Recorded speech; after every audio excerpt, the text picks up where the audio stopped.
دوستو آج میں اپنی کتاب چکر چھولے سے آپ کو ایک مضمون سنا رہا ہوں، اور یہ وہ مضمون ہے جس کی ایک وجہ یہ بھی ہے کہ میں نے اس کتاب کا نام چکر چھولے کیوں رکھا۔ مضمون کا عنوان ہے مرشد۔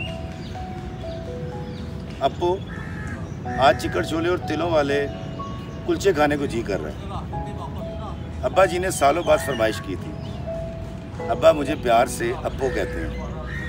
میری خوشی کی انتہا نہ رہی۔ فجر کی نماز ادا کی، جوگر پہنے، مارننگ واک کے بعد چکر چھولے والے کی ریڑھی پہ جا دم کا۔ ابھی وہ اپنی ریڑھی سجا رہا تھا۔ میں نے چنے پیک کرنے کو کہا۔ وہ بولا بہو جی اتنی صبح چنے 7 بجے سے پہلے نہیں ملیں گے۔ میں گاڑی میں بیٹھ گیا اور بے قراری سے چنوں کا انتظار کرنے لگا۔ چنے والے سے ہر 10 منٹ کے بعد دریافت کرتا، بھائی کتنا انتظار کرنا پڑے گا، اور وہ بس تھوڑی دیر باؤ جی کہہ کر تسلی دے دیتا۔ میری بے قراری بڑھتی جا رہی تھی۔ بار بار موبائل پر وقت دیکھتا۔ چنے والا جو مجھے نوٹ کر رہا تھا میرے پاس آیا اور بولا، باؤ جی آپ پہلے بھی چنے لے جاتے ہو، پر اتنی سویرے اور اتنی بے قراری پہلے نہیں دیکھی۔ خیر تو ہے؟ میں تو جیسے سوال کا منتظر تھا۔ میں نے سر اٹھا کر فخر سے کہا، بھائی آج میرے مرشد نے چکر چنوں کی فرمائش کی ہے، میں ان کا حکم جلد از جلد بجا لانا چاہتا ہوں۔ وہ چونک کر بولا، مرشد مطلب آپ کے پیر؟ میں نے اس بات میں سر ہلایا۔ ہاں میرے والد بزرگوار۔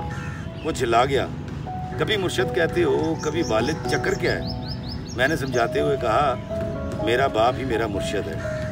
وہ تعجب سے بولا، اچھا تو آپ کے والد کی گدی ہے؟ میں نے انکار میں سر ہلاتے ہوئے کہا، نہیں بھائی، میں اپنے والد اور والدہ کو سب سے بڑا پیر مانتا ہوں۔ ان کے ہوتے مجھے آج تک کسی مرشد کی ضرورت نہیں پڑی۔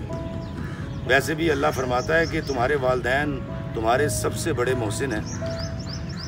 چنے والے کے چہرے سے صاف عیاں تھا کہ وہ میری باتوں سے متفق نہیں ہے۔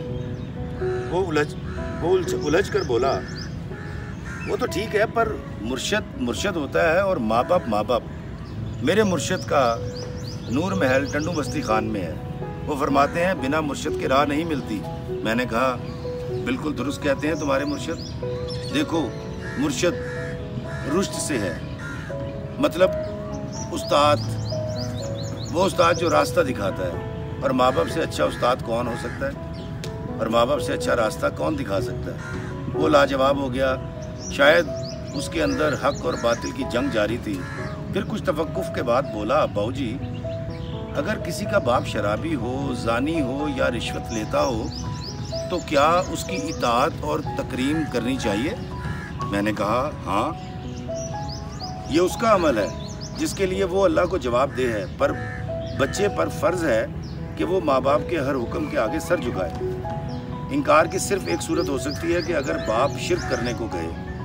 چنے والا حیران ہو کر بولا، میرا باپ گاؤں میں بھٹی کی بنی شراب، کچی شراب پیتا ہے، گالم گلوچ کرتا ہے، تو کیا مجھ پر اس کی فرما برداری فرض ہے؟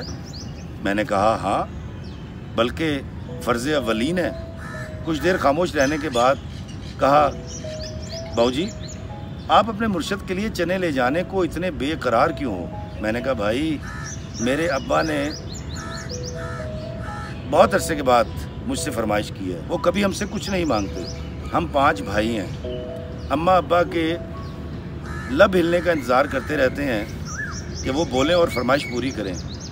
ابھی میرے 4 بھائی سوئے پڑے ہیں۔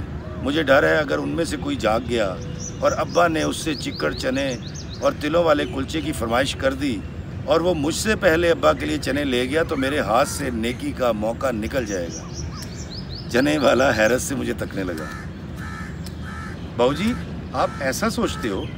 میں نے کہا، ہاں سوچتے نہیں بلکہ ہم 5 بھائی تو طاق میں رہتے ہیں کہ والدین کے منہ سے بات نکلے اور ہم ایک دوسرے پر سبقت لے جائیں۔ ہم تو تاڑ میں رہتے ہیں بھائی۔ چنے والے کی آنکھوں سے آنسو رواں تھے۔ اسی اثنا میں ایک رکشہ آ کر رکا۔ چنے والے نے رکشے میں سے ایک بڑا پتیلا چوبی باٹے میں انڈیلا اور مجھے چنے پیک کر کے دیے۔ میں پیسے ادا کر کے گاڑی کی طرف لپکا۔ چنے والا میرے پیچھے بھاگا۔ قریب آ کر پوچھا، باؤ جی